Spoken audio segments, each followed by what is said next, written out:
everything this band did was amazing. Whether it was instrumental, whether it was vocal, whether it was 4-part harmonies. I never heard a band like this. In my career, and I've been in the business 50 years. I've never heard anything like this group. They're amazing.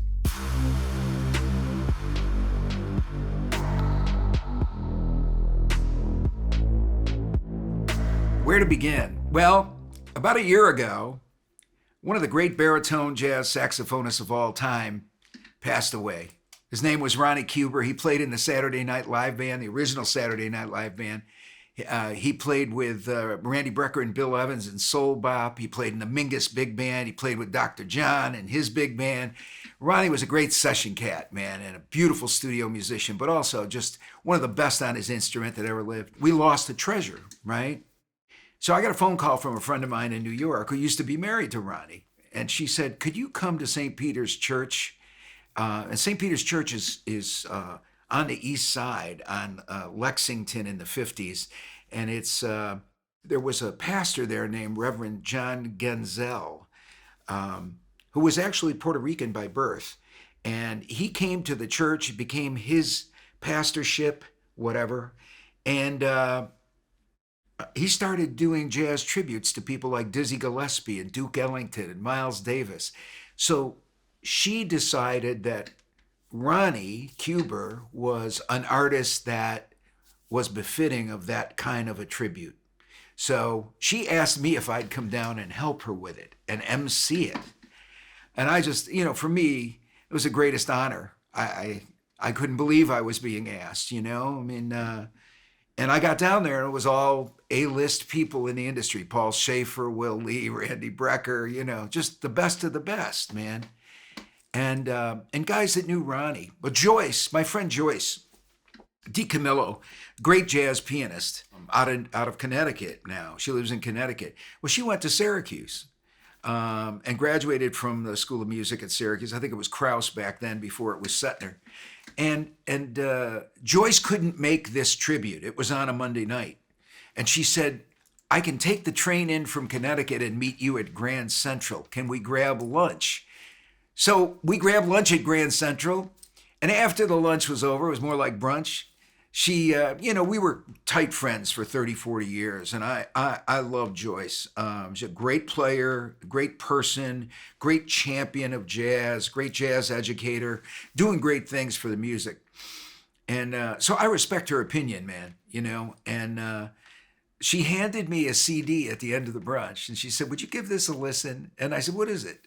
Because thousands of people, I get CDs from everybody under the sun because they know I'm in the industry, right? And I said, sure, but Joyce, absolutely. And it was called The Critic's Choice. And she said, you know some of these people. This was recorded 50 years ago live at Soolin Chinese Restaurant and Nightclub on Erie Boulevard. And I used to go there when I was an undergrad, and I caught this band and they blew me away. And I said, that's enough for me. Well, I took it home. A couple days later, I finally got around to it and I put it on. I played it 20 times and it blew me away. It blew me away. And that's kind of how I got into this. It had nothing to do with the project itself, or maybe it had everything to do with the project itself. I'm a member of an international jazz family and community. And this was like one of my sisters hipping me to something that was very cool. So, of course, as soon as I heard it, I knew I had to recognize it because four of the folks in the band are still alive. They're in their 80s now. Two of them are in their 80s and living in Syracuse. Pete Procopio, the drummer and the band leader, and Adele Durham, the vocalist. Calling her a vocalist is a little bit like calling the ocean damp. I mean, Adele is amazing. She's got perfect pitch, great intonation. She swings hard, man. And she's just a great singer. She's a great jazz singer. A lot of people call themselves jazz singers, but they're not necessarily jazz singers. Adele is a jazz vocalist of the first tier and the first magnitude. I got a hold of my friend Liz Nowak, who runs the Sammys, and Liz and I go way back. We've known each other over 30 years, and when we started working on the Sammys together, and I said, Liz, I want to give these folks a Founders Award this year, and I said, but I want you to give it a listen, and I want you to give it to your board and your committee. And it took about 2 seconds to get her response. She listened to it immediately, and she said, Frank, phenomenal. And I said, great, we're going to give them the Sammy's Founders Award in March of 2024, and we're on stage I'd be honored if you presented this with me. Well, that wasn't enough. I informed the two living band members, Pete and Adele, that we were going to give them the Sammy's Founders Award this year. And I said, man, is there any more where that came from? I got together with them and found out about the band and their backstory. And I said, do you have any more of this stuff? And they handed me another disc. The sound quality on some of it wasn't the best, but there were a whole lot of salvageable tunes. And everything this band did was amazing. Whether it was instrumental, whether it was vocal, whether it was 4-part harmonies. I never heard a band like this. In my career, in my life in the music, which is now going on 65 years, and I've been in the business 50 years.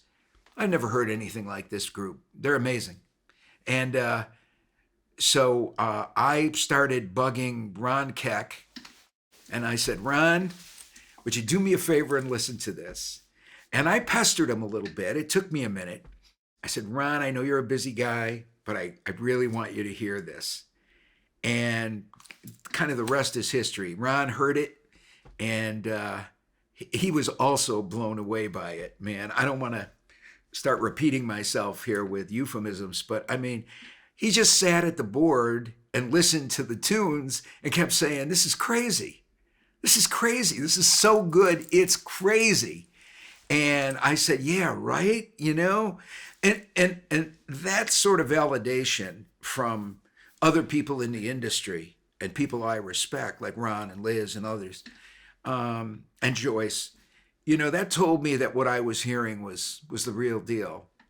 Sometimes you hear something and other people don't hear it, and then you wonder. You start all this mental gymnastic type stuff going on, and you go, was it really that good? Was I imagining it? Is it just something that appeals to me? Let me try this out on some other folks. And everybody had the same reaction. It's just a great CD.